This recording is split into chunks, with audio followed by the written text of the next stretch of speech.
the meeting of the Marshall City Council to order with the Pledge of Allegiance. Pledge allegiance to the flag of the United States of America and to the republic for which it stands, one nation under God, indivisible, with liberty and justice for all. Welcome everyone here this evening. We have an agenda before us. Are there any changes to that agenda? If not, we'll operate under that agenda and we'll move to agenda item number 3. Agenda item number 3 is to consider the minutes of the regular meeting that was held on July 24th, 2018. The council does have the minutes of that meeting. Are there any corrections to note at this time? Move to approve. Second. Motion by Steve, seconded by Jim. Discussion? If not, we'll move to a vote.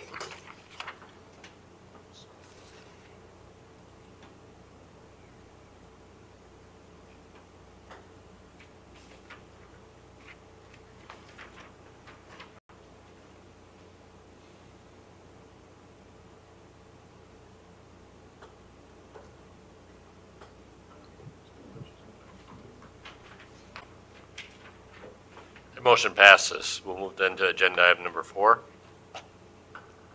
Agenda item number 4 is the Justice Park Restroom Project. Consider accepting the bid and awarding the contract. Glenn, do you have this? Preston. Thank you. Preston Stensrud, Park Superintendent, will present the information on this. The council does have the memo as well as the bid tab. Thank you, Mayor and Council. Tonight we have hopefully one of several bathrooms to come in the near future for the replacement of the existing facility at Justice Park. We did have $120,000 in the 2018 tax abatement bond. We did solicit bids or proposals from 4 local contractors. Only 3 submitted proposals.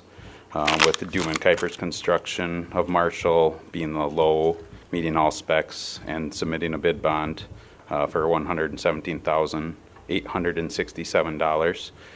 His intent is to start construction in September, and he would finish by May 1 of next year.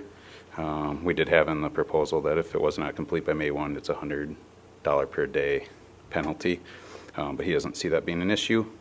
I did have the 3 alternate prices in there because we didn't know what our bids were going to come in at, but I'm choosing to decline those so that we stay under the $120,000 budget. He will be submitting his final plan to us for approval, and then we'll work with Dennis, Sharon, Scott on doing a final contract. He's got some subcontractors and stuff like that that will get all taken care of once we get past this. So I'll take any questions. Otherwise, would recommend approval to Duman Kuipers Construction. And thank you, Preston. Questions? I have a quick question. I see alternative on price number 3 is for stainless steel fixtures. Mm-hmm. Just because I know Marshall Water isn't that great. Is it, what kind of fixtures you put in? I'm looking at future maintenance. Yep. They're just the normal wall mount, so you can clean underneath them easily for maintenance. But otherwise, they'd just be your porcelain. So they're not. Okay. Yep. So same as what we have in every other part. It's not going to, they'll last 40 years. Yeah. It's just not as nice looking. Yep. Right. John? Just along the line, the basic design of this thing, you talked about other restrooms coming up. This is going to be kind of the standard design then? Yeah. I did kind of a general spec. I didn't spec out other than like the hand dryers and I think that might have been the only thing that was actually like spec to exact, and the drinking fountain. The others, I tried to keep it. We picked the color of the block, we picked the color of the roof, allow for 8 LED light fixtures, allow for so many outlets, allow for this, and then placement to be determined by owner, not knowing where we were going to end up. The bids came back favorable, but we would use this as our concept. Moving forward, next year, the hope on the KIP would be Liberty at the band shell, but it'd probably just be a single, like a family restroom because there's not a lot of space there. But the goal would be to incorporate same block colors, same roof, so everything is consistent throughout all the parks. With that, now we kind of have a price per square footage number to go off of. We didn't really know until we had this in front of us. And then if we find something that just we overlooked or something that doesn't quite work out in this one, then we'll change that in the kind of the general specifications. So. Okay, thanks. Any other questions, Dennis? Not a question, but a comment. We're taking advantage of a change in the law. Up until this year, any construction project for $100,000 or more required, formal competitive bidding with notice. Effective August 1, they upped the number. So if it's $175,000 or more, you have to go through the competitive bidding. So Preston solicited local, requests for proposals to take advantage of that change. That's effective for contracts entered into after August 1. So we got the information prior to August 1, but that's why we're awarding the contract after August 1. So they've just increased the need for competitive bidding greater than 175. So. Any other questions? Preston, I had the same concern that Councilmember Lozinski had about the stainless fixtures. What do we have in the other park facilities then? They're all porcelain. And occasionally you get the vandalism like we had last fall that people smashed them. Not very common. If they want to smash the stainless fixtures, they're still going to dent and stuff like that too.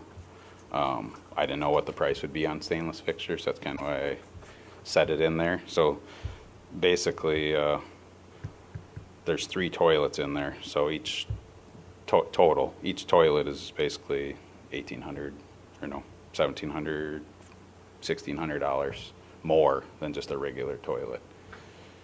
So when you put it like that, that's kind of expensive toilet. But longevity-wise, I don't know if it covers to do that, or if you can replace all the toilets 3 times for that money. I don't know. I don't know which way is the best way to go. So we're talking about the toilets, stainless steel Yep. versus faucets and Yep. stuff like that. Yep. It's just the wall mount fixtures. Oh, okay. So. Just to clarify for the public, these are block buildings. Yep. Unlike, because I know we have a wood structure, which we've gotten 38 years out of it. Which Yep. you take good care of it, but for public use, they get beat on. Right. I mean, it's a public building, so Yeah. these buildings will be a lot. These will be much more maintenance friendly from a sanitation standpoint. You can go in there and spray it down. All the block will be epoxy sealed, so you'll be able to take and just spray from ceiling down to the floor, squeegee to the drain, where now it's all plywood, so you can't really do that. And if they do get wet, the moisture stays in there for a long time. It's also block exterior. Yep, all block. Would they double, just hypothetically, double as a storm shelter? Yeah, could if you were in that area. There's no windows or anything, so it would be a secure building. I did put in a vandalism deterrent. Basically, the locks are on a timer. At parks close at 10:30, but at 10:45 or whatever we set it to, there'll be a 15-minute delay. The lights will go off. All the doors will lock automatically, and then if you were in there, it'd be a panic out. But otherwise, right now we've had before where we had cops go and lock the bathrooms, or we paid staff to go lock the bathrooms. That's included in this too, so that'll hopefully cut down on some vandalism over the night hours. So. Preston, do you foresee any of the other park restrooms needing replacement next, say, 5 years? A lot of them. Most of them you expect, Yep. say, over the next 10 years? Yep. I would, if I remember correctly, next year we have Liberty, which wouldn't be a replacement, it'd just be adding. Then it'd be Patriot Park with a combination shelter house. Patriot would be building new. New, yep. Yeah. And then Freedom was built the same as this one, and it's the same shape. It's plywood, it's wood. And then the Independents, not because they're that old, but because they're undersized. Just with how many people use Independence Park, and we got a 1/2-inch water line feeding all this. Good to know for budget time. Yep. Thank you. Okay, any other questions? Not, I would entertain a motion Make a motion to approve the purchase, or, construction. for the contract. Second. Motion by John, seconded by Jim, to accept the bid and award the contract for the Justice Park restroom project replacement. Discussion on that motion? If not, we'll move to a vote.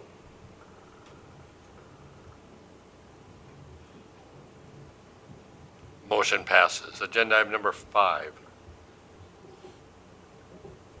Agenda item number 5 is the consent agenda. On the consent agenda this evening is consideration of a temporary extension of alcohol license for Brown Brothers Brewing. Consider for Hop Fest that will be held September 7th and 8th, 2018. Consider the approval of temporary on-sale intoxicating liquor license for Marshall Area Senior Citizens Incorporated for an event November 5th, 2018.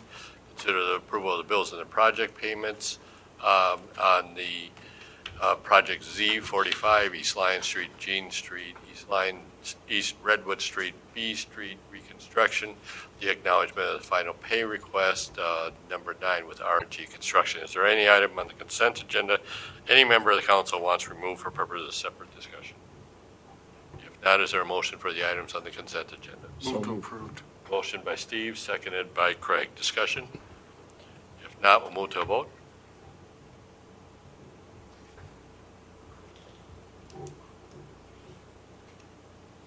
Motion passes. Then to the next agenda item, which is agenda item number 10. This is the Highway 23 project update. We have representatives of Minnesota Department of Transportation that are here this evening to give a quick update. I'll let you introduce yourself and give the update on the, I assume this will be discussion about the Lion Street Highway 23 project. Sure. Do we get the mouse, or is this to advance the screen?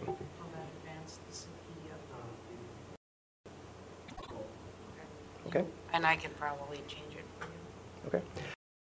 My name is Chris. I'm with SRF Consulting Group. I'm here with MnDOT to talk about an update to the Highway 23 project here in Marshall. So as many of you are aware, we've been through a process starting in 2016 where we went through a safety assessment of Highway 23 through Marshall. And as part of that work, we worked with the city, with the county, and with the local transportation group to evaluate the safety of the corridor and look for opportunities for improvements. Through this process, we identified 3 areas that were top priority for us to move forward. First one being Lion Street, or County Road 7, Lion Street, and then Clarice Avenue. And through this work, we were able to obtain highway safety funding to implement some improvements on Highway 23.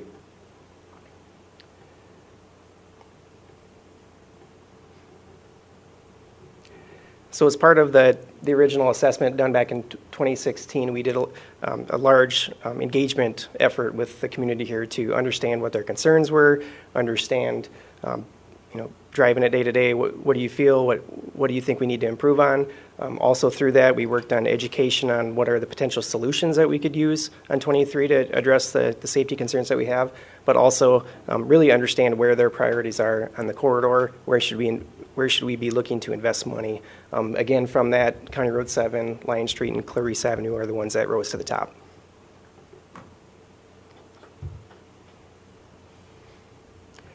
So as we laid out a plan through our assessment, we identified how to implement improvements along the corridor. Of course, this all depends on funding and how we can obtain that. So with that, our first priorities were to address projects at County Road 7, Lion Street, and Clarice. And so those are the 2 I want to focus on here today. So as we're working through this process, I mentioned we worked on the assessment in 2016. That was completed, and then we rolled right into design in 2017 and 2018. And now we're at the point where we're going to be constructing projects beginning as early as next week. And also, one of the projects will happen this year, and we're anticipating the next one happening next year. More information on County Road 7 will come in the future as more details are available. Shown on the screen here is the improvements that we are constructing at Lion Street and Clarice. So those familiar with the Saratoga intersection, that's essentially what we're constructing at Lion Street. And then at Clarice, we're eliminating the severe conflict of drivers wanting to make a left turn from Clarice onto Highway 23.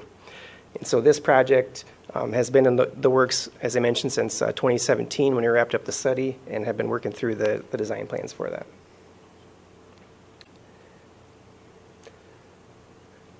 Next summer, or next construction year in 2019, we are looking to address the safety concerns at County Road 7. Again, another one of our higher priority locations. And as I mentioned, more information will be brought forward on timing of that as we learn that information next year.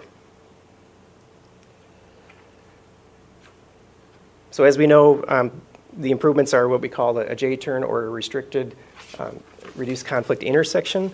And what we have found over the several ones that have been installed here in Minnesota over the last several years since 2010 is that we see a 100% reduction in the fatal and serious right angle crashes. So a lot of the crashes we're having out here are what we call the T-bone crashes. And so these have been proven to essentially eliminate those types of crashes.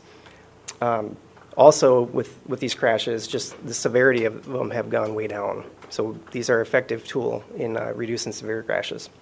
And then lastly, we have seen a big drop in injuries and many of our crashes when these have been installed as well. So if you could just pause on the graphic here. So again, like Saratoga Street, for Lion Street, if we're looking to cross over, say from on the west side of 23 over to the Mercantile, we'll have to make a right turn, make the U-turn, and then a right turn downstream. As far as schedule goes, as I mentioned, we've gone through the environmental document process, the plan development process, and developed the construction plans for that. We are looking to start August 13th, so next week, on these improvements. We expect it to go through October.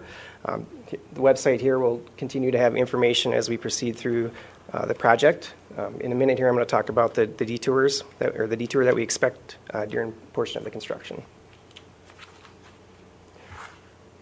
So the project will be constructed in essentially two phases. The first phase being we'll be closing access to Lion Street and to Clarice from Highway 23, so we won't be able to access those two intersections or those two roadways from 23. We will be building the outside pieces of our project with one lane of traffic in each direction on Highway 23. And then the second phase would be to open those intersections back up and then build the middle and keep drivers in one lane in each direction on the outside. So we've been working with the business owners affected by this throughout this process and working on helping them apply signing through the detour so drivers are aware on how to get to their businesses. Again, this detour is anticipated to be in effect beginning next week, and then essentially shortly after Labor Day, we expect to have it wrapped up. Additional contacts for this project, Erica Clevin is the local project manager in the field for construction services, so she can help answer questions with that. Mark Klima is the MnDOT project manager from the design perspective, and then Mandy Lighthizer-Schmidt from the public engagement aspect. Any questions? John? Yeah, probably the two businesses most affected would be the Walnut Grove Mercantile and cable company Fast right there. Yep. About how long is that intersection point going to be closed for most of that time, or what is the actual? What do you think is actually going to be the time at it? Yep. So we anticipate where the red X is, we will not be allowed to access that from 23. So we anticipate that this taking place from essentially August 13th, just shortly after Labor Day. So after that, they would have access to 23, but the only movement we wouldn't be able to make is coming across Lion Street, or across 23 from Lion. David? Yep. This is helpful, but let me ask for a little clarification. Sure. You said two different things. Shortly after Labor Day, and then our printed document says week of September 17th. Yep. Labor Day is September 3rd. Right. Obviously, you don't have a crystal ball, but can you give us, I'll say it this way. And the reason I'm asking, I had an inquiry just this very morning from a business owner, one of the ones most closely situated to this site on the west side. who had not seen any information about this naturally has a concern about the very things we're talking about. So if you were putting on your best guess, would you say Monday, September 10th is a reasonable guess, allowing for weather and all the imponderables? You say week of September 17th, that could be as late as Friday the 21st. So I'm looking to give some clarity. So based on the schedule we have from the contractor, it is only as clear as the week of September 17th. So that's as clear as I can get. I can't say, okay, but you said shortly after Labor Day twice. I hate to sound like some of my ideally nitpickers. That we'd like to get it done shortly after Labor Day. So I should tell her that anything from the 4th to the 21st is realistic. Yes. Taking your own words. Yes, okay. Exactly. Second, the other forecast you gave, this is helpful also, that the anticipating the project completion by the end of October. Again, nothing can be precise, but is it reasonable to guess by, say, the November 5th or so, barring something quite unusual, things should be completed? We will have it wrapped up this construction season. So okay, forgive me. I've had a discussion with other folks at MnDOT. That's a useless phrase as far as the average resident and driver is concerned. So the way the plan is now, we will be done at the end of October. All right, and so allowing for a week for oddball things to happen, November 5th is a comfortable forecast. Could be, yes. Yeah. Okay. My question kind of piggybacks on Councilmember Sturrock's. I actually had a business owner talk to me too, and she hadn't heard about anything. So my question is, you had said that you were working with the business owners. Mm-hmm. Here's a business owner right on the corner. How come she hadn't heard about this? So which business owner are we referring to? Guide Point. I'm sorry, pharmacy. What? The pharmacy. Pharmacy, okay. So we've been going through this engagement process essentially since 2016 and been reaching out to folks. And so we've been getting questions throughout this process. And Erica's been working with the business owners to help them understand the construction. So if there's other folks that we need to reach out to, we certainly can do that. These are the ones that have been essentially asking us all these questions on how this is going to be built. I would expect that the onus on the state would be to reach out to the business owners, because she's a single pharmacist, owns her own company. She doesn't have time to go to places. Right, and so part of that the state should have come to her to talk to her. So right, and part of that outreach is actually happening tonight. So we have a public meeting where we're sharing all the same information with the public. Yeah, so detour routes and all that information. That's the same business owner that we're speaking of. Right. At 5 days before the project is started to begin, you all come and see us at a hectic time. Isn't really outreach. It's part of it. I understand. Tell you what. Before you leave, if you could give me your phone number, I'm going to email you her phone number. I'm going to request that you give her a call tomorrow morning. Can you do that? Yep, absolutely. Good. Thank you. Yep. Any other input, other questions? I have a quick question here. Sure. As this construction goes, you said 23 is going to be down to 1 lane. Yes. Traffic speed, is that going to be brought down since we're down to 1 lane? Last time we did this, I believe we had an accident, and I would like to not have that happen again. Is that the intent to bring this down? Not permanently, but through the construction phase to get this to a reasonable speed. So the current plan is not to reduce the speed through the construction zone. We have the construction zone set up such that barriers will be in place as part of this work to help from the worker standpoint. But what we found with the last reduction in speed is that there was a lot of non-compliance with it, and so there was concern with going ahead and doing that again. Well, then with that being said, in this red, Mr. City Administrator, can we ask State Patrol, the police to patrol to keep people at 55? Obviously, I know what you're saying, non-compliance. People don't drive 55 for their 65. It's not that uncommon. So that's where I'd ask you as Administrator to keep an eye on that, not to target them, but if we keep it at 55, to enforce 55. Yes, we can take that back and let them know that there's a concern here. Mayor, in the same vein, we thought we had this figured out the last time we had a major project on 23, and we didn't. So I understand the reasoning of maintaining the posted speed and then enforcing it. Understand what you're saying about compliance. But can we have an understanding can you make this representation on behalf of your agency that there's going to be, however this works, State Patrol, Police Department, communicating with each other, heaven forbid, agencies talk to each other once in a while, that we have some close monitoring of what the compliance is and review, sort of a standing alertness or awareness to review the situation and consider adjusting the speed if it looks like it's necessary. Do you all have the flexibility to do that? In fairness to Leif, Mandy, maybe this is your question, or you may want to come up and respond to that.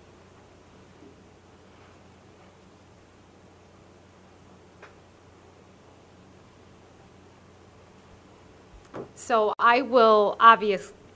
this is obviously a concern for us. We want to make sure that not only is the traveling public safe, but that our workers are safe in the work zone as well.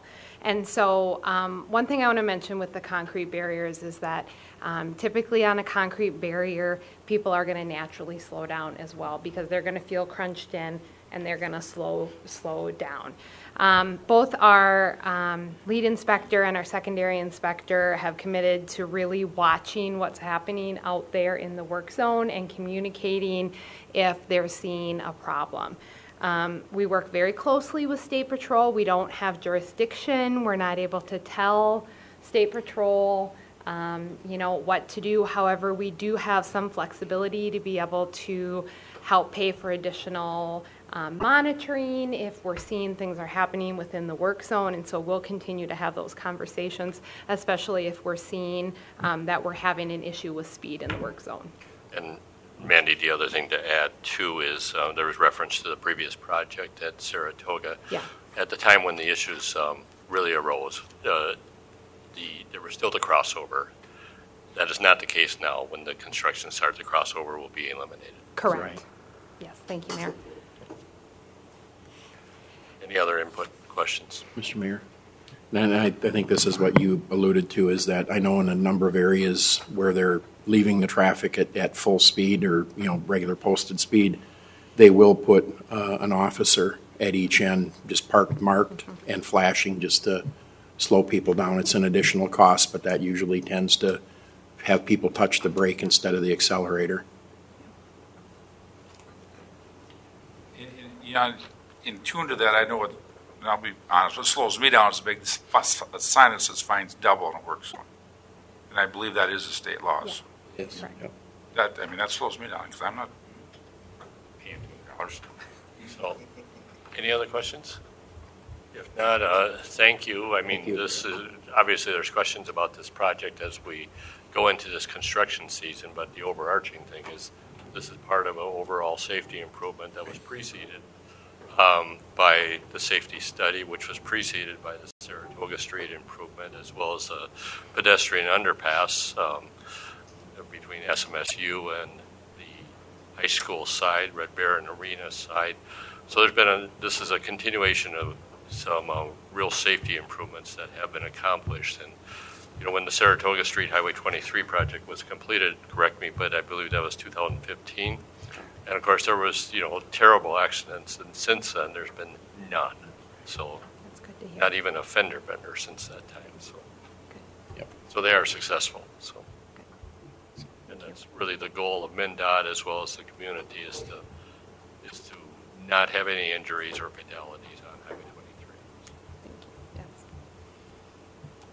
So, and of Thank you. course, let us know. I know that that our construction supervisor has been out pounding the pavement, going to businesses to speak with them, but sometimes you pop in and someone's not around. So we definitely acknowledge that folks shouldn't have to come to us for their information. So just pass us that along and we'll make sure we make that connection. Thank you. Very good. Thank you. Thank you. Thank you. We'll move then to agenda item number 11. Agenda item number 11, consider the approval of the agreement with Prairie Home Hospice to utilize Independence Park for hosting the Light Up the Night event. Dennis, do you have this? Preston, do you have anything to add on the Prairie Home? I guess it is to me to draft the lease. I think everybody likes the concept of hosting this event at the Independence Park. A lease has been put together. It has been submitted to Prairie Home Hospice folks for their review, and I did get a note yesterday from them. They have already committed $750 to improve the lighting board for this year, and they were wondering if they would be given credit for that $750 towards this $1,000 lease payment this year. Cities put $750 into the improvement. They put $750 in. After meeting with Community Services Director, the $1,000 lease was the request from Prairie Home Hospice. We think, to be fair to all individuals leasing city property, that we did feel obligated that they should pay a price for using it. $1,000 was their suggestion, so it's recommended the first 3 years would be $1,000, then years 4 through 10, percentage of profits. But the lease is what it is, and Prairie Home Hospice said they are ready to sign it if it's approved by City Council. Okay, questions about the lease? Jim? On this lease, who came up with the 2% of net profit years 4 through 10? I guess when Prairie Home Hospice suggested, they talked about a lease paying $1,000 plus a percentage of profit. So we came up with the 2%. I can't remember if they said 1%, 2%, 5%, 10%. Well, because they're a nonprofit. They don't use the money for personal gain. It's for the hospice house. I know. But that recommendation came from Prairie Home Hospice at their presentation, that the percentage of the profits could be applied, as part of a lease payment. And in this lease, and just to be aware of this light show, and this is more a question for you, Preston, has the park staff planned, if you get a lot of people there and it's a 35-degree day, do you have a plan in place for the walk path so we don't destroy it? And it's all right, we can plant grass again, but I know the ones I've been through, there gets to be some pretty muddy paths sometimes. And is there a plan? And hopefully it freezes and stays frozen, but it doesn't always happen. And that was one of their requests. What would be our responsibility for repair or replacement of trails? Yep. So, we have had just verbal discussions with hospice, and because they plan to do like a trolley ride through there, and I told them that it would only be weather fitting in their understanding of that. So the walking, if it's warm, I think will be fine. If you stay on the path, the trolleys would be a little bit more for as far as turning and stuff. If the ground isn't frozen, those will just be on hold or until the ground is ready. Or, maybe one day it's fit and the next day it's not. And they were fine with that. The comment on the fixing of the trails, Tara was just wanted to just make sure some of those trails are in really tough shape now. So they don't want us to go after them and say, well, we got to replace the trail now when they're all cracked up already. So and I said, we'll be able to tell obvious damage from tracks and ruts and stuff like that. And then the other thing, just to clarify on that $1,000 for this year, the reason why she asked for that $750 credit was because at the initial discussion we talked about the fee being lower. And then she said, well, if that's the case, I'll give you money for the electrical. And then she did. So now we're back to, that's where that came from. And we use those boards in the parks for other events. So that's where we figured the cost share. They need them, but we use them for 4th of July and stuff like that too. And they were out of electrical code. So we had to go put all new boxes and everything on there. And we had that done right away because of 4th of July coming up. And then it ended up raining and we didn't need them. But that's kind of the backstory on that $750. So however you guys want to do it is fine. But they committed after thinking that after the discussion that their fee was going to be lower. So. Other questions? If not, you have the lease. Or Glenn, you have a question about the lease? No, I just, with regard to those electrical panels, that's something we would have done otherwise. You said they needed repair, so it's not like they've caused an increase in cost for us. Right.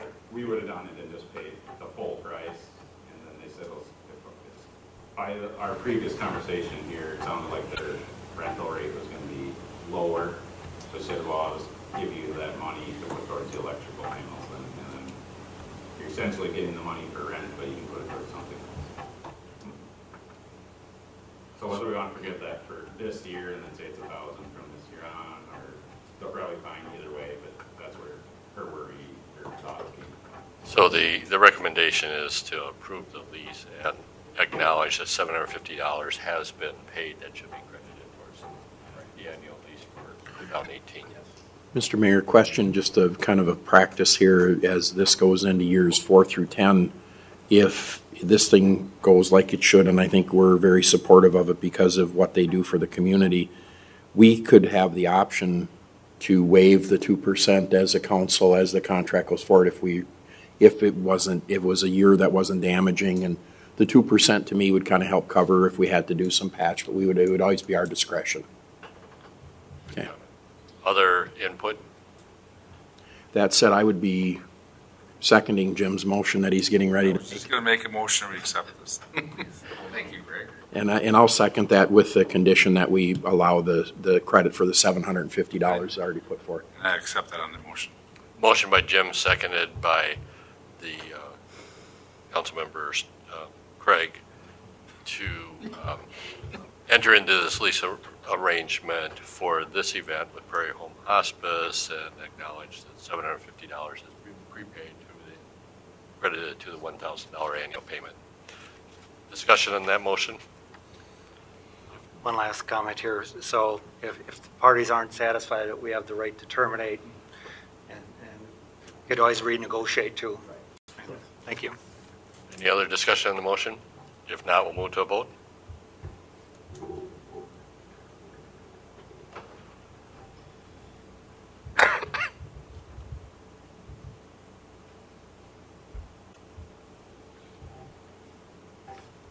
Motion passes. Agenda item number 12. Agenda item number 12, consider the approval to add a full-time sales associate position at Tallgrass Liquor. With us tonight, Sheila Dubbs, City Human Resource Director, to present this recommendation. Sheila? Good evening, Mayor and Council. Thank you for having me here. Staff are proposing one additional full-time employee to be added to our liquor store, and that is the sales associate position. We currently have a complement of one liquor store manager, 2 sales associates, and then give or take 10 part-time checkout clerks. We've had great difficulty recently hiring and maintaining our part-time staff to fulfill the hours of operation at the store. 6 of our current part-time clerks have been with us less than 6 months, as just an example of that. There's a couple of reasons for the difficulties, we believe, at least from what we've heard from our part-time staff. Most of them have full-time employment elsewhere, or they are full-time students, so they have very limited availability in terms of daytime hours. Most want to work very selected shifts during the week, or one weekend shift. We had a couple of part-time employees, one in particular, that covered the majority of our weekday hours.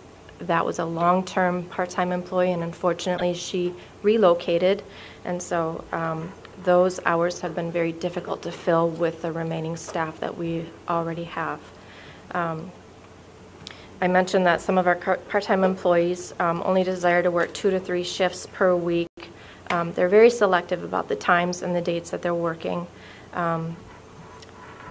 They do submit time off requests, and they try to give our schedulers an idea of when they would be willing to work, which makes scheduling sort of a nightmare.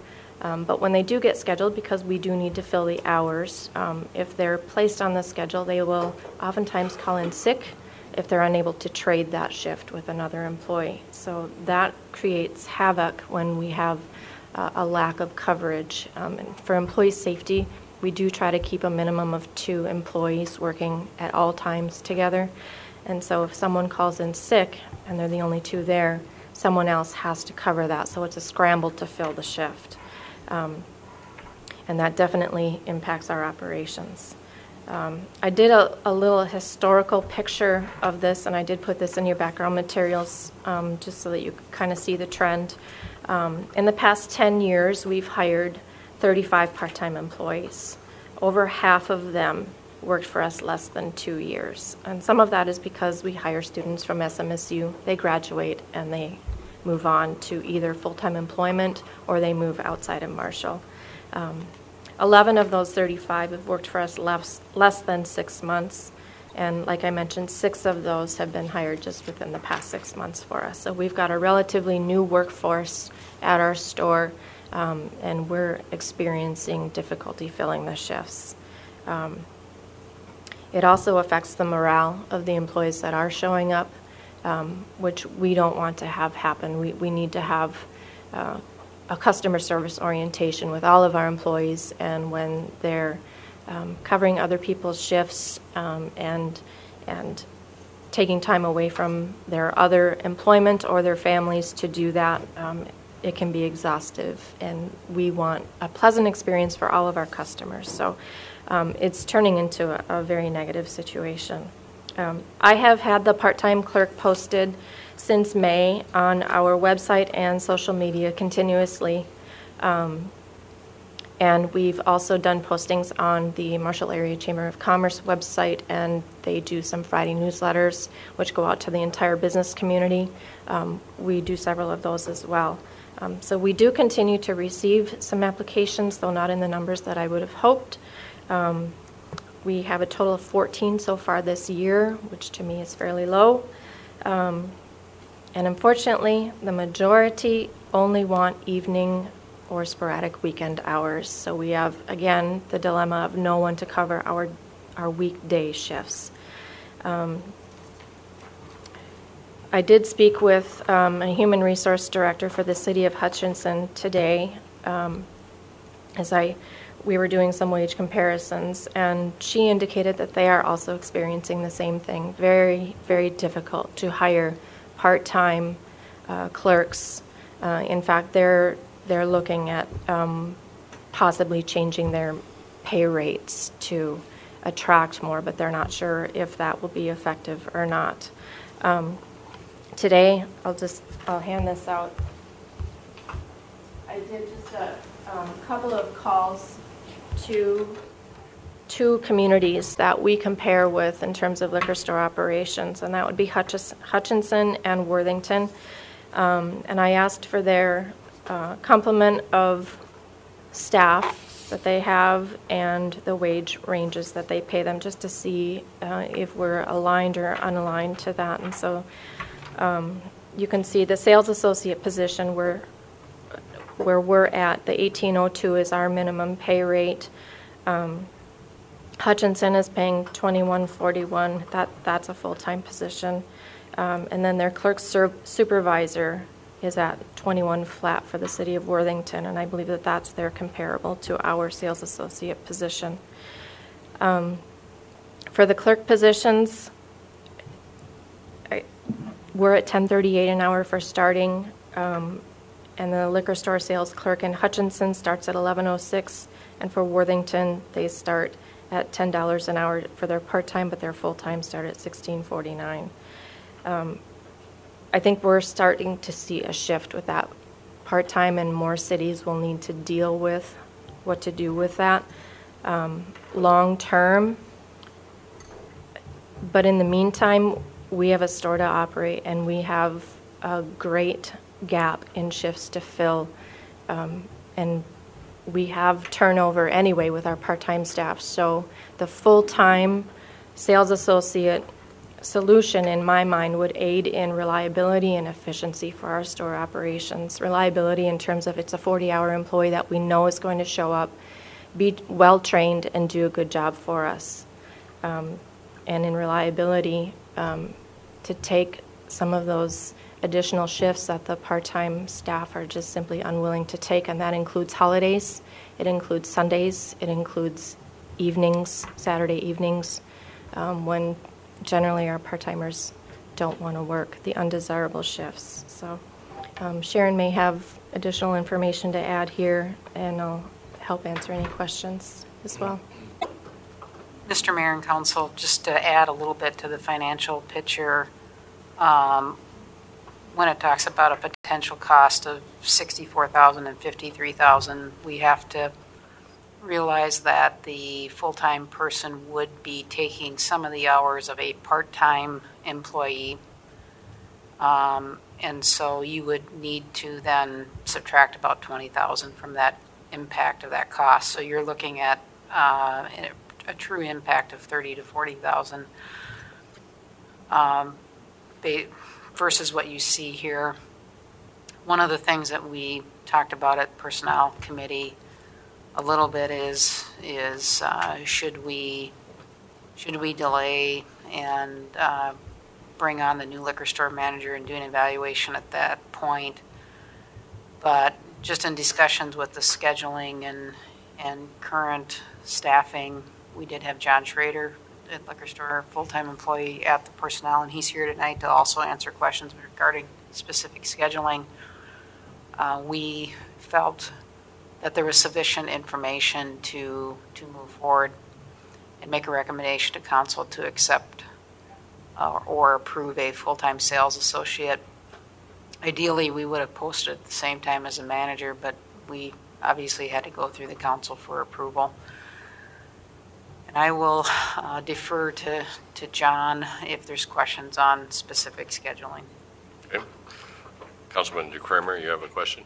Not a question, just a comment that brought up the Personnel Committee did meet on this, and it is our recommendation to hire the sales associate as on a full-time position. I would just make a comment too, Sheila, on the information that you passed out. You know, Hutchison probably is comparable to Marshall. The Worthington store is smaller than Marshall, although they are in the process of constructing a new store that will be similar to Marshall. But both of those have one more additional full-time than what we have right now. So they're already staffed more with full-time than what Marshall is with similar operations. Glenn? I have some questions here. Do our part-time employees get any pension benefits? Our part-time employees are eligible for para if they work a minimum number of hours, the Minnesota retirement pension, but they're not eligible for any other city benefits. So they're not entitled to health insurance? No, and no leave benefits either, so no vacation, sick leave, or floating holidays either. Part-time employees are not benefit eligible. I know there's certain companies and institutions in the city of Marshall that seem to like part-time employees. It's easier to reduce part-time employees, staff, than it is to fire a full-time employee or get rid of it or terminate a full-time employee. So there are certain benefits to having part-time employees. I know certain institutions are offering early retirement to older employees that are at a higher pay scale, and replace them with the younger employees at a lower pay scale. So sometimes the fact that employees don't stay around a while is not necessarily a negative. It means you're replacing them with new employees at a lower pay rate.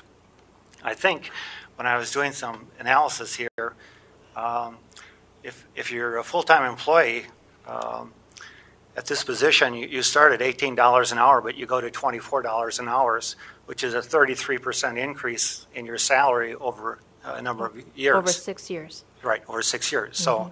So when you have a full-time employee, that cost is going to continue to go up as they have additional experience. So again, there are certain benefits. And if you go around town, certain companies enjoy having part-time employees because they end up at a lower cost for their staff and for the employees. So I guess if the problem is that our part-time, it's hard to get part-time employees because of the pay scale or whatever, wouldn't it be more economical to maybe increase the part-time salaries instead of replacing them with a full-time employee? I don't know that the pay scale is the only issue that we have. As I mentioned, most of our applicants have other full-time employment or they're students, and so they do have limited availability, and most of that is in the evening hours. It actually likely is a factor of low unemployment rate that right. that people really are gainfully employed, and the pool of people who are looking for part-time work is small. Right. And there is a cost to having that turnover in part-time employees. Granted, we can bring them in at a lower pay rate. Ours starts at $10.38 an hour, which many can probably go to a fast food restaurant and make more than that. However, if we want to keep our wage rate at that or even increase it a little bit, we still have ongoing turnover to deal with that we haven't seen with our sales associate positions, and that turnover does cost us. Another question I have is, have we evaluated our Sunday operations to determine, we went to being open on Sundays. Have we looked at the figures, the sales, the costs for salaries and so forth, to determine whether or not it really was a good decision to be open on Sundays? I'm going to defer to Sharon on that. We've looked at total sales, which if you remember from the audit, total sales for the year were pretty constant with the previous year. However, on number of transactions on a Sunday and cash and money being exchanged, it's successful. And this past year, we're fortunate that New Year's Eve was on a Sunday, and I think that was beneficial to the city of Marshall to be open that particular day. And I'd have to look at the number of transactions. I don't have them memorized. And then also, being a regional center, we are bringing in shoppers and consumers on the weekend, including Sunday. And I know that the liquor store staff, including John, who's here today, can comment that out-of-town customers on a Sunday is evident. And I would consider that the opening of Sunday liquor store sales for Sunday has been successful for the city of Marshall, and I would recommend continuing it. Jim, you have a point? I did. I sat and visited with Sharon and Sheila on this earlier today as I looked at this, because I have, higher employees and kind of same what Sheila is, but I was looking at the wage scale. And my concern is the wage scale of $18 for retail sales, probably the highest retail sale position in the city of Marshall. I understand that finding part-time help, it is troublesome, but we need to watch the bottom line of the liquor store. I start running numbers on the liquor store, and I don't believe we're tapping the profit in this liquor store that we could. And if we start adding wages, we've seen the profits of this store the last 2 years go down, not greatly, but they have gone down, they have not gone up. So now we pull another $30,000 out of wages on this, and we're bringing down the profit of this liquor store again. Something Sheila and I talked about today is, I know currently at the liquor store that they don't hire people until they're 21. Legally in Minnesota, we can hire people at 18. So if you want to capture the college kids, that's maybe something we need to look at, is hire these kids at 18, because then we do have them for 4 years instead of 2. You hire, and I think of good Dr. Meister over there. He was a bartender at Chi-Chi's when he was in Duluth for several years. Grabbed them young, and you look at that as we got to look at maybe expanding the pool that we can hire. Adding more expensive staff isn't always the right answer, because as a business owner, we need to look at, and we own this business, we got to answer to the citizens of Marshall, why does this profit keep going down? Adding the staff at this time, I think, is a bad idea. We're in flux with the manager. I asked, and I'm not picking on you, Sharon, but I asked her, do you guys have a business plan for this liquor store? We don't know. If I went to my banker and said I don't have a business plan, he would not give me my line of credit. So we need to take a grasp of what is going on at this liquor store, develop a business plan, develop what is the cost of this extra employee, weigh it out to the cost of part-time, and figure out what is the most cost-effective way to do this. I mean, that's how businesses do this. I can't answer, like I said, again, I'm not picking on our city administrator because this has come up, but there doesn't seem to be an answer to that question right now. What is the future? If we add this $50,000 wage, what are we offsetting to increase the profits? Because what we're doing is adding this wage and decreasing the profits, and that's a terrible, terrible business model to go with. Steve? So we did talk about this, Jim. I had misspoken earlier, but the two things that I think, I agree with you, we have to watch what the overhead is, and a business plan is a good idea. That's where the manager will come in and run this. Hopefully a qualified manager comes in and sets a good business plan. I'm not sure the city, when you're having a municipal liquor store, it's a good idea, but you're running a business and you've got to, have some expertise in that, and I don't think Sheila or Sharon or anybody else's liquor store expertise. The one thing that I had suggested, and I want to run it by the council during the personnel committee, was a longevity pay increase for the part-time people. We do have a problem, and that's well known. It's hard to find people. Mr. Bearcoller had said that a lot of companies use part-time employees. They do, but you run a huge risk with it because, like Sheila said, last minute they got something else to do, something a little better to do, especially the younger kids, but not ubiquitously younger, and they just call in sick. And you are on the hang. And John had shared with us, can I share what you said about time? John hasn't had a vacation in how long? I took like 4 or 5 days off. Yeah. And so you're having a full-time person. If I didn't get 4 or 5 days off since February, I would quit. I just would. And so we've got to take care of our own people so that the good people who are still here don't go off and find a better job where they get, better benefits. I think if you start the wage at whatever we have it at $10.38, and bump it up after 6 months longevity to 11, 12, I don't know what the right number is, that would be negotiable, but that would incentivize part-time people to stay a little longer than, and if you put attendance clauses on them, I think that may help a little bit. As far as the full-time person, I think we need to help them because daytime hours are a big deal. And in order to be business, you got to have 2 people there. That's a safety issue, and you got to have them there. So I think we need to put a full-time person in there. And I agree and Steve, and I'll get to you, Jim. I think your point on the part-time wage level is an important point, but that's probably a broader discussion that will involve a wage study because we have other part-time employees. We have other part-time employees as well. And right now, our part-time employees escalate on the scale once they've reached a full-time equivalent number of hours. So 2,080 hours is the equivalent full-time employee. Once a part-time employee reaches that many hours, they escalate to the next step on the scale, which unfortunately is different than our part-time seasonal wage schedule, but that's separate. That's an important discussion. Right, yeah, it's a broader discussion than just this position. Sharon and then Jim.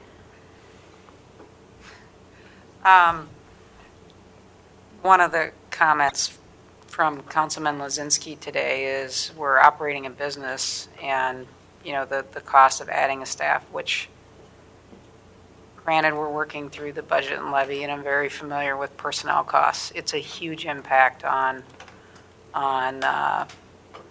any business or city budget.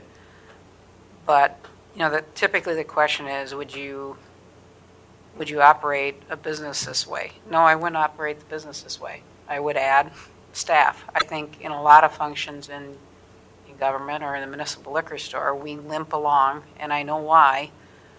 We have pressures on the other side from our public on property taxes and so forth. But no, I would not operate government the way we operate it, but we do the best we can with the resources we have. I personally think that staffing, customer service, and what we can provide at the liquor store would be improved with a full-time sales associate. I'm aware of some of the comments by our customers, and I think that we could provide better service to them. I think we could bring some customers back that have maybe went to other communities to purchase items. I think we have that opportunity. And then one final thing, because John Schrader, who's put in a long day already, did come here tonight to ask or answer any questions on scheduling. If it's okay with the mayor, I would like John just to make a few comments on scheduling, if it's okay with you.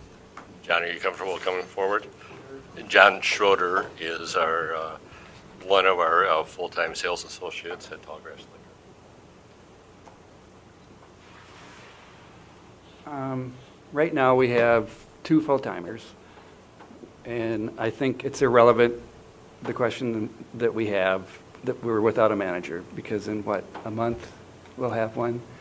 I think, I've been here 11 years, it'll be 11 years as of September 5th. I think we've needed another person since I started. We've always had a problem with flexibility of scheduling. I mentioned to you guys about vacation. Most of us don't ever use all of our vacation. I've been riding at my max all year. I know most people go, well, but I mean, that is, that was a misquote when I said I took 4 days off. 2 weeks ago, after our meeting, that next weekend, I used another vacation day, so I've used like 5 since January.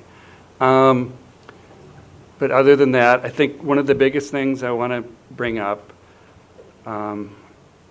is the fact that you guys have all brought up two people a day. Tomorrow or on Thursday, there will actually be 5 of us during the middle of the day, and we need them because we're getting freight that day.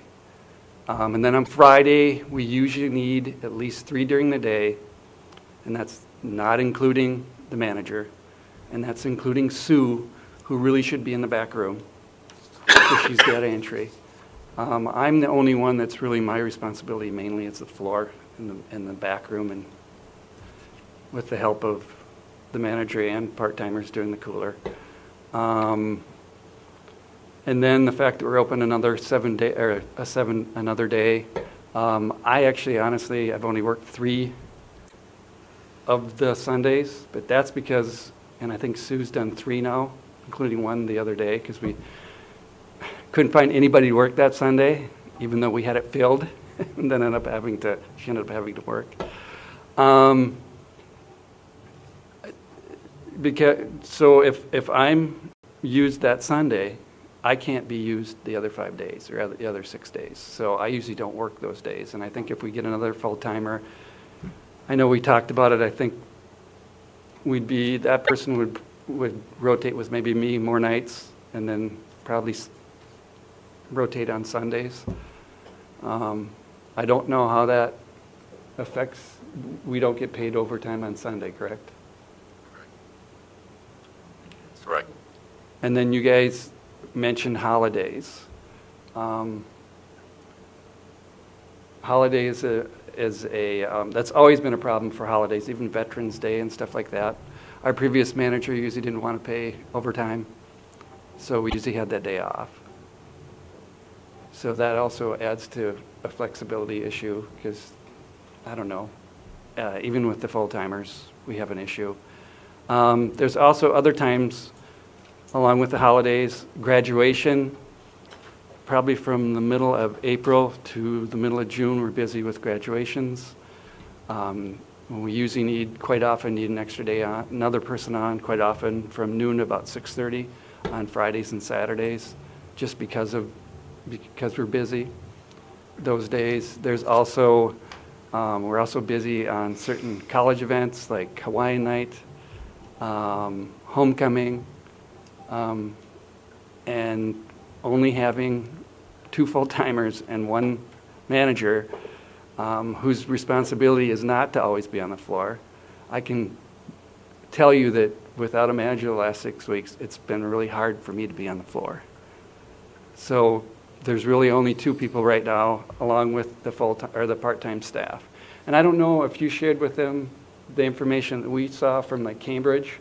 It showed there were 4 full-time people, but when I looked, like one was a manager, then there was a inventory control person, and then there was a night manager, and then what was the other? Just a clerk, or was it an assistant manager? And then they have 15 part-timers. I don't know how you could even train those 15 part-timers, because I'll tell you, we actually have a 7th person on the class. And it hasn't been 6 months. It's been 7 weeks. We have 7 people working there that have been there 7 weeks. And a couple of them are less than that. They've just started. Becca just started like 3 weeks ago. So. Well, thank you, John. Council need any more information? Thank you. Again, a couple of my concerns. One is we are going to be hiring a new manager of the liquor store, and I think it'd be good for the new manager to be on board before we make personnel changes. Number two, part-time employees tend to be less expensive than full-time employees. If we make it a full-time position, that's a long-term commitment. It's easier to terminate part-time employees than full-time employees. If people are leaving after a short period of time, I think we maybe should be surveying those individuals to find out why is it that they're leaving. Did they graduate from college, or was the pay too low, or whatever? But we should survey those that are leaving and determine why is it that they are leaving. And if one of the reasons they're leaving is that they feel that the part-time salary isn't sufficient, maybe we need to look at adjusting the part-time salaries. But I think this all needs further analysis before we make a long-term commitment and add another full-time employee. To go back to some of Steve's comments, and I agree with you, Steve, this should be the general manager's responsibility. And this is where I side with Glenn. I believe we need to get a general manager in there and get a grasp of what's going on. We keep hearing comparisons of other liquor stores. We don't know what they're doing for business. Are they doing more business? Are they doing less business? Just to compare us because we're the same size of towns is not fair. We need to look at numbers. And we have looked at that, and we all get that report from the... Not from Hutchinson, not from Cambridge, not from Worthington. You get all the municipal liquor stores in the state through the state auditor. Right, that comes every year from the auditor. Sent to you. Well, I didn't see it, sorry. But I just think as we go into this, again, our liquor store the profits have gone down. Why, I don't know. And it's just a slippery slope when you keep taking out of your profits. All of a sudden you have a business that doesn't make sense to have. Well, one of the reasons that profits appear to be going down is that we're making debt service, and we've also accelerated the sinking fund to be able to pay off the debt at the earliest call date, which is 2022. So there's that additional $155,000, I believe, that is taken out of the net profit every year. And I follow that, and I'm going from the private sector. We have to justify all that, and sometimes maybe that's not the wisest thing to do. And labor is probably, besides inventory, labor is your second highest cost. And if you can't control your labor cost, eventually you have a business that is not viable. As far as what you were saying about the operations, our operating income is down $35,000 from 16 to 17. Our gross profit, again, even though we went to Sunday sales, gross profit only went up 0.2%, which is less than 1%. And this operating income is before transferring out any money to any place else. So this is just our operating revenues minus our operating expenses, and again, it's down $35,000. So, we need to be efficient and economical at what we want to do, and we want to make sure our operations are efficient and economical. And also with size comes economies. The economies of scale. The larger the operation, you get economies where one employee can serve more people because of the size, like a superintendent for a school district. If you have a superintendent for a school district, the cost per student is less if you have a large number of students than if you have a small number of students. That's economies of scale. And so, anyway, like I said, I've given my concerns here. And John, you have a point? Thank you, Glenn. I just, one of the things that does get affected, and I think we've heard that in the personnel meeting, is profits are related to morale of our employees, and I think this is something we need to do. So I will make the motion that we approve the addition of a sales associate at the starting at $18.02 per hour, and as called out in the documentation. I would second that. Motion by John, seconded by Steve. Discussion on the motion? I just think we should make it clear that the 1802 is not the full cost of this employee. The full cost is approximately $60,000 with benefits. So as a retail business, this would be the highest paid starting retail position probably in Southwest Minnesota. Hopefully we get some employees applying. I think that there's a lot of room to grow. I also think that we do need the manager. I'm more concerned, like John says, about our current employees and getting them the help they need. I agree with both Councilmember Lazinski and Bear Kohler that it would be great to get a part-time person. No question. It would really impact the bottom line. Find them. Find them. And that's, this would be a great job, I would think, if we could find a retired person who wants a full-time job. There you go. Yeah, he can't. He can't because he works on the council and he can't do that. But it would be great for a part-time person to be able to offer the daytime services, and that would be really good. But until they start applying, how do you find them? So I think we're caught between a rock and a hard place, and I think the economy is driving this. The other thing I would ask whoever becomes manager is to look at who the competition is. Total Wine is really ripping the competition statewide. They have really great customer, the bonus cards or your rewards cards, yeah, and all sorts of discounts, and they're winning. And so, as a municipal liquor store out in Southwest Minnesota, there's no near Total Wines. We should be looking at how do we match and achieve what they've got insofar as we can. So, other discussion on the motion? If you want to compete, one of the ways you compete is to lower prices. That's the way most businesses compete. And if you increase the cost of doing business, that's not going to help you lower costs. Other discussion on the motion? Or lower prices, excuse me. If there's no other discussion, we'll move to a vote.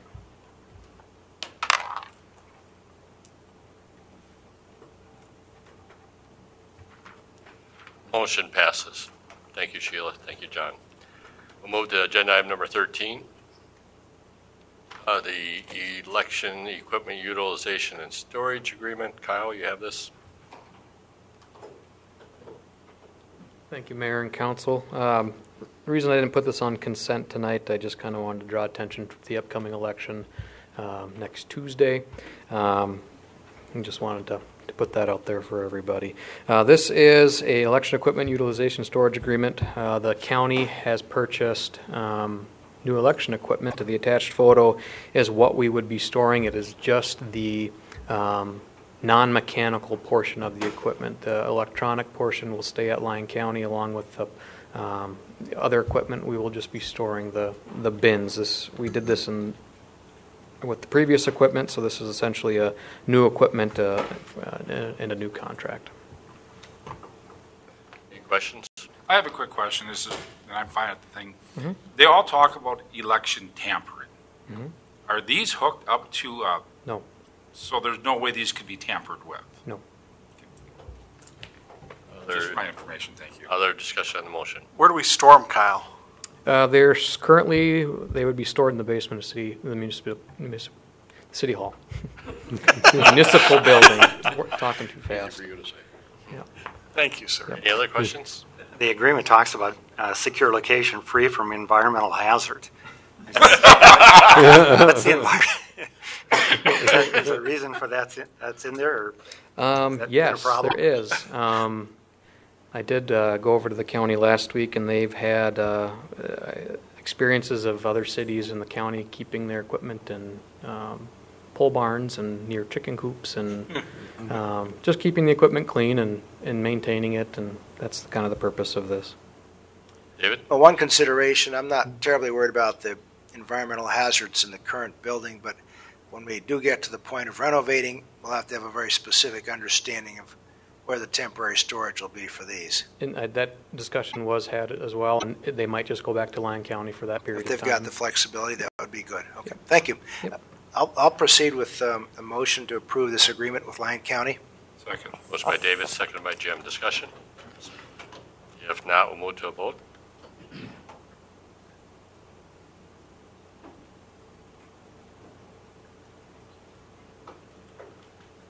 Motion passes. Agenda item number 14. Agenda item number 14 is the consider the execution of a purchase agreement regarding the purchase of real property located at Lot 15, Block 11, which is, the address is 110 West Main Street, by the City of Marshall from the current owner, Mary Pat Middleton. Dennis? Thank you, Mayor and Council. This has been a long saga to get to this point where we are close to being able to purchase the last piece of property that's available on Block 11. During his lifetime, John Middleton said, "Every day I get older, you are closer to buying the property because when I am gone, my wife owns it and you can deal with her to buy the property." With John Middleton's passing, we are now at the table to buy the property. The proposal, and it's at Brick Storage Building right on Main Street next to what used to be the Car Toys. Now there's the taxi business, vacant Car Toys building. Both properties are owned by the city now. And it's a brick storage building filled with Middleton mementos over the years. That's, I think, the biggest problem Mrs. Middleton has had is, what do I do with this stuff? We have offered dumpsters and assistance to help her clean it out. It's been assessed, it's been taxed at a value of $37,500. We had offered Mrs. Middleton a price of $40,000. She wanted an appraisal, thought that was a lowball offer. The appraisal came in at $29,500. We have reaffirmed our $40,000 offer, and it has been verbally accepted. Mrs. Middleton has been, I have provided to her a purchase agreement. I wanted to bring a signed copy here tonight, but she has not yet signed. So whatever we do is subject to council approval. I would like to take a signed agreement to her, and yes, we are serious about buying the property. Mrs. Middleton, my understanding, did approach, didn't she talk to you, Glenn, about getting a dumpster on site to start the cleaning out process? Mm-hmm. So it'd be the recommendation to approve the purchase agreement to buy the property for a $40,000 price. And recognizing that, obviously Mrs. Middleton has been, a very respected person in the community. There is quite a bit of material to clean out because much of that probably came from a previous building that the city had purchased with yes. Mr. Middleton, concluded or retired from his propane gas business, and a lot of those records and things for them were transferred to this building. That building was raised by the city. Right. So that's a lot of the stuff that's in the building. So I think this agreement provides adequate time for Mrs. Middleton to have the time to clean the building. And so she is going to clean the building out. Or we are, you kind of got a gray area there. We have offered city assistance to clean it out. And it's just been that offer. And that's will help. The only recommendation I make as we clean this building was maybe have somebody with a little knowledge of older stuff, because John had a lot of old stuff. Oh, yeah. Yeah. So we don't end up throwing away something that... Maybe she does not want our assistance. Yeah. And that's fine too. But if the city cleans it out, just don't pitch it. Who knows what John had in there? Yeah, you're right. I do recognize some of the material from the pictures of what's in this building. Yes, it's John in the allows previous it. one. I think he moved the plumbing fixtures from one building to the other, in fact. Yeah. Probably did. I would make a motion to approve this. Second. Motion by Jim, second by Craig. Discussion? I have a few comments here. Is there any pollution that you're going to need to be cleaned up on the site? I don't believe on this site. Now, I'm assuming that we will have petroleum issues on the other two buildings. And that's, long range, but yes, I do believe there will be some cleanup issues. Okay. The second item I have here is I looked at the assessed value for the property, and the building is assessed at $11,400, and the land is assessed at $26,100. And again, we don't want the building; we would tear it down. We only want the land, which is supposedly worth $26,100. Again, the appraisal was for the entire property was $29,500. When I look at this, we are paying 53% more than the assessed value, and we're paying 35.6% more than the appraised value. And the city has a tendency to buy high and sell property low at a low price. when we should be doing the opposite. We should try and buy at a low price and sell property at a high price. So my concern is that, again, I feel like we're paying too much for this property. I'm in favor, and I'd like the record to show that I'm in favor of us purchasing the property, but I don't like I feel like the price at which we purchase it should be lower than what it is here. And I can answer somewhat to that as somebody who invests. This is kind of a catch-22 for the city, Glenn, because this is the last piece of property that acquires on this block. So if Pat Middleton put this on the market, somebody such as Jim Lazinski may grab that for $40,000 and sell it to the city for $60,000. And she did not put this on the open market, and I would almost guarantee that somebody would possibly do that. So we want to make sure that, yes, I get what you're saying, but when you grab the last piece of the puzzle, we're not overpaying to get the last piece of this puzzle. And Steve, you have a question? Mine was going to be on the same line as Councilman Bear-Kohler's. And you're right, you have the right to take it by eminent domain, and you eat up the difference in attorney's fees. But I don't know that there's a big demand out there in the marketplace to buy that property for storage. I'm not sure anybody else would want that property. It's not a huge piece of property. The only reason anybody would buy it is to sell it to the city, and I don't know at the present time if the city really has any plans for development of that property. So we're, in a sense, I assume, the only buyer out there for that property. Heated and covered storage gets a fair amount of rent. That would cover its cost at $40,000 in heated and covered storage in a minute. I pay $1,000 a year for a lot smaller and a lot less. Yes. And that has a nice garage. You could back a lot of boats in there at $500 a pop for the winter. I'm serious. Other discussion on the motion? If not, we have two motions, Kyle, here. So the first motion would be to consider which you made that, Jim. That was motion number one is what you made? I think that's the only motion that's on. Yeah. Yes. It was made and seconded. It was seconded. Right. And then there will be a second action. Right. Okay. Everybody understand the motion on the table? If not, we will then move to a vote.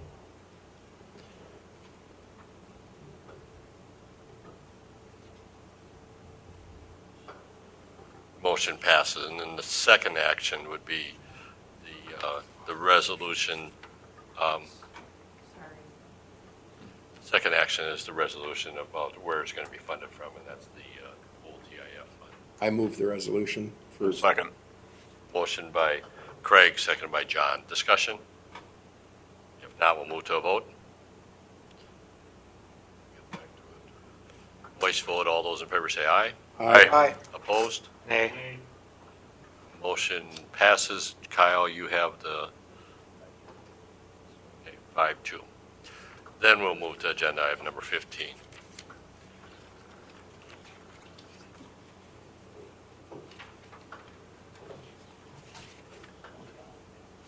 Agenda item number 15, consider the application for a temporary on-sale liquor license for SMSU Foundation for an event September 8th. Any questions about this? Motion? Move approval. I'll second. Craig, seconded by John. Discussion? If not, we'll move to a vote.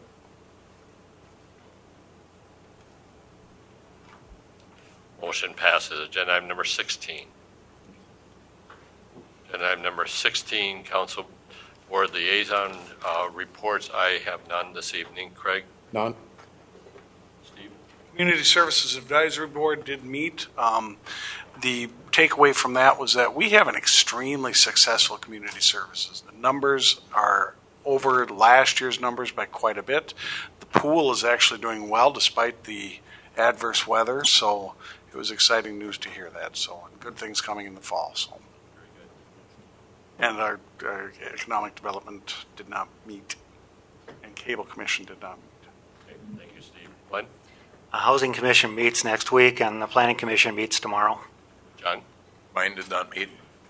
David? Only airport has met in this last cycle. That met this evening. Wasn't able to make it because of our overlap here. And Jim? Mine did not meet. Move then to agenda item number 17, council member individual items. Craig? Steve? No, sir. Glenn? I have none. Jim? I have none. David? Several quick things. I'm passing out a brochure from the annual summer conference of the Greater Minnesota Cities Coalition with the awards, and you caught me, I'm in there, but I'm not passing it out for that reason, but rather to show the range of people who make that organization work and the kind of service that it's built upon. And some names you would probably recognize, like retiring Mayor Ardell Breed from Rochester and our neighbor Mayor Smigalewski from Granite Falls, among others, including, should be said, the contributions over many years of various city staff who have been key parts of the coalition. So I thought it'd be interesting for you to get a slice of the coalition and the people that make it work.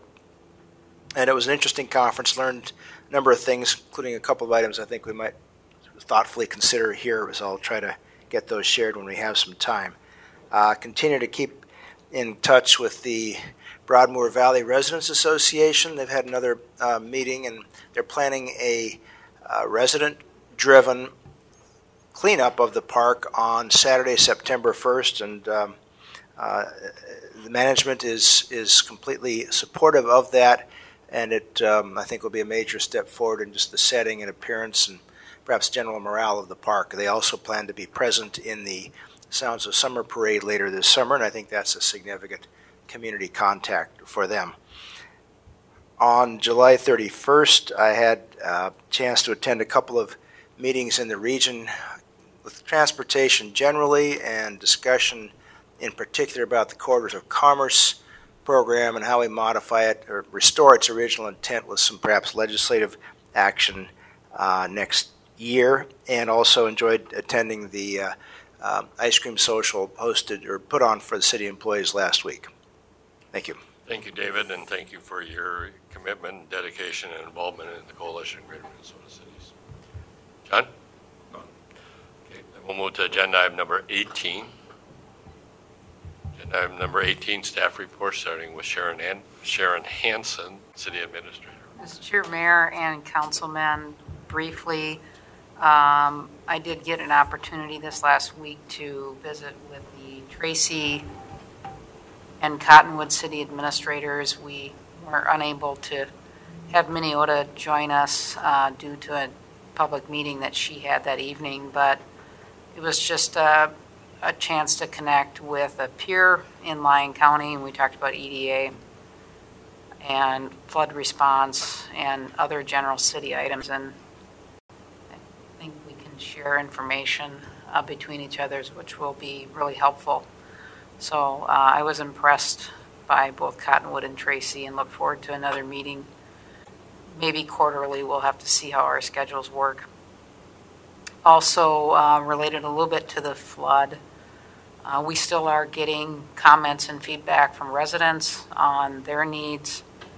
That has not stopped, and we have not forgotten. It is a process. One of the comments I made to the Tracy City Administrator is we're a little over a month away from the flood event that happened on July 3rd, and we talked about forming a long-term recovery committee, and it seems like we should have had this up and running, which I think in the future we will have that committee on standby, and he indicated, because he has some experience in emergency management situations, that actually the timing of this is right on track. It does take this long to get some action on it, unfortunately. We did find out today that FEMA will be here next week, and I will be sending out a notice to Council and Public Works, and then also have Alex Peterson, our communications specialist, posting this notice out to businesses and individual residents as well. We think this is a good sign, but we are still very cautious about saying that there would be individual assistance just based on the nature of the flood. And as you know, Southwest Initiative Foundation has set up a fund to collect donations financially for flood victims and damage and other needs out there. That those funds have been slow in coming. So we do want to tout that again. because there still are those needs out there. One area we haven't tapped into yet, and we would like to, is our ministerial association, who I think could provide some avenues for some help, not only maybe with resources, but I also think mental health support as well for some of the property owners. I mean, this has been a stressful situation for them. So I would like to get some connection with them as well. Also, real briefly, you may recall that Alex Peterson did a really great job on a video on city services with our wastewater department. He is still in process of doing additional departments. Our next one would be the Parks Department. Unfortunately, with some of the rain events, it's been delayed in video shooting, but that'll be forthcoming. And then also the Fire Department, which is related somewhat to the activity of the Fire Department. And so I hope that that viewership that we saw in wastewater will continue forward with the other departments. I think it's great work by Alex and his team on that. And then last, been working closely with Carla and her staff on the budget and levy for 2019. We unfortunately will have it'll be a tough year in budgeting and levying for 2019, frankly, because for most local governments, revenue outside the property tax is flat. Local government aid has been relatively flat the last many years. Other revenue, charges for services, licenses and permits, and I know we're having a discussion on that, those have stayed relatively flat as well. And we had a long discussion about personnel costs. I don't disagree with the discussion. It has an impact on our operations for sure. Our health insurance increase for 2019 is 15%. I think we're lucky. I'm surprised it's only 15%. We've had some claims out there that have been high, but nonetheless we need to look at that. One of the things that's going to be upcoming too is our union contracts are up for negotiation, and we've had some early discussions about pay plans and where we want to go with that. And we may want to look at negotiating some alternatives to our pay plan and see how far we can get. That's going to be a challenge, but that is something we'd like to look at too. The one thing I want to avoid, and I'll say it for the record, I do not want to be in arbitration. I do not want to have our salary dictated by a judge. I want to have successful negotiations. And I have a feeling that our employees want to have that too. It's not a pleasant experience. Not that we don't like each other. It's just one of those things that you have to get through. So, Mr. Mayor and Council, that's all I had. Thank you, Sharon. Glenn? Thank you, Mayor and Council. Just some updates for the construction project. Saratoga Street, as they began paving yesterday, and then we ran into rain. But they'll continue paving on that first section.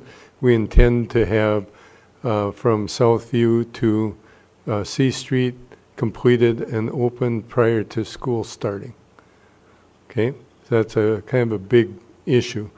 The contractor has also started on the utility work on the east side, I call it the east side, of Schwann's, coming down South First Street.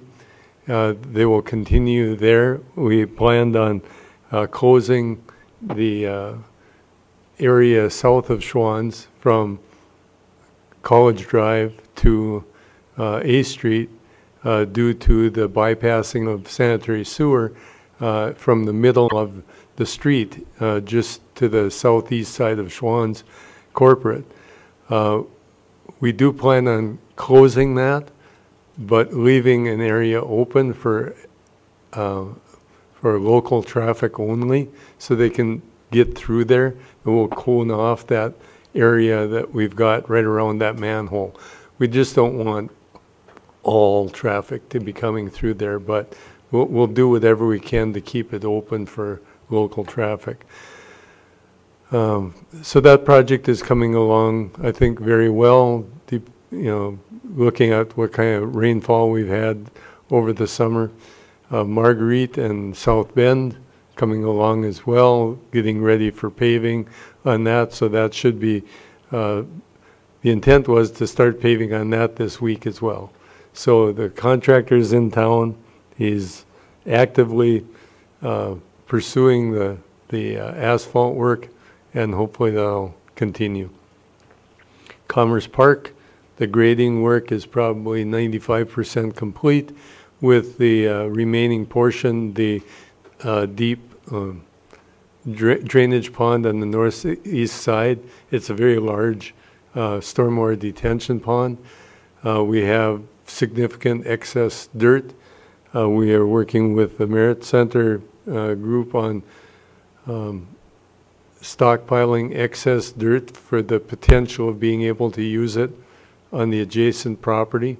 If we don't, it will be a stockpile of dirt for other purposes, but we didn't just want to waste it on site and then have the potential of wanting to use it on the Merit Center North, even though that project hasn't been designed yet.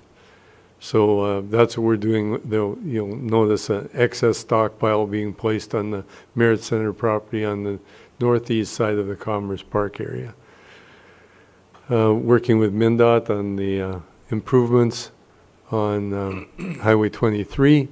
We just got the project plans for the County Road 7 project, and some of you are aware of the need to make sure that the Corps of Engineers project is not compromised by that drainage pattern that requires return flows to the Redwood River through that project.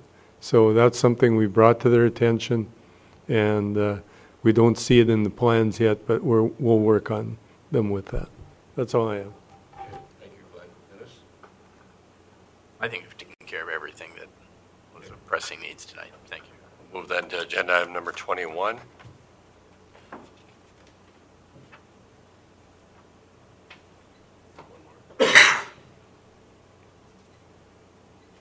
Agenda item 21 is the information items which you have there, including the building permits. Agenda item number 22 is the information items. 21 was the administrative items. I wanted to call attention to that. Note the administrative report is in there, so that's the way it will be distributed. So just so people don't miss that. We'll move then to agenda item number 23, our upcoming meetings, and agenda item number 24, to consider adjourning this meeting. Is there a motion? So moved. Motion by Steve. Second. Seconded by David. Discussion. We'll move to a vote.